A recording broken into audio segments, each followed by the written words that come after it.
Ashudora doshiki nungba brawo thangnai dema ang shisha chaye kuinang gradi Ashudora doshiki nungba brawo thangnai dema ang shisha chaye kuinang gradi Aini khawo to muna kau taya shaya maima aba kono knaye nung thang gradi No ole apana kopi shaye paimi se klahapana lama o bera paimi se No ole apana kopi shaye paimi se klahapana lama o bera paimi se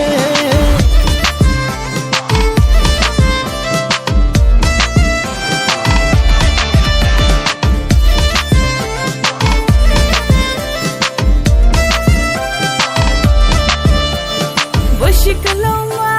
tonge thangnemba ainim khani kono imchini nango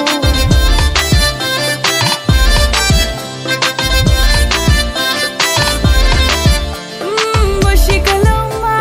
tonge thangnemba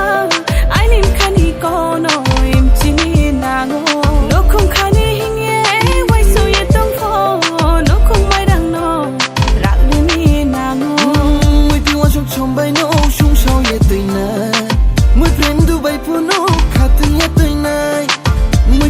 Chong bai no shung shang ye tui nai Mui prem du bai po no khati ye tui nai No wo ole apana kopi sha e pai mi se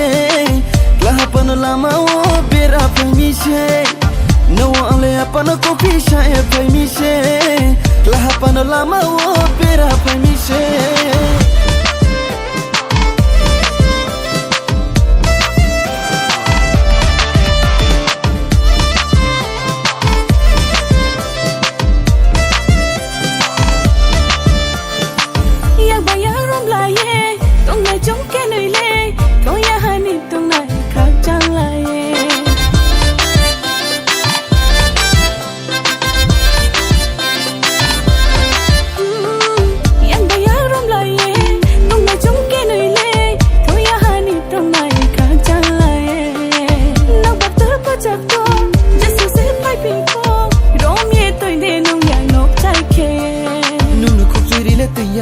Nung no maya kise tui nai Aini khani sharyao mana Aini khani sharyao mana Aini khani sharyao mana Aini khani sharyao mana Aini khani sharyao mana Aini khani sharyao mana Ashudora doshiki nungba brawo thangnai dema Angno shisha chaye kuinang gradi Ashudora doshiki nungba brawo thangnai dema Angno shisha chaye kuinang gradi Aini khawo to muna kau taya shaya maima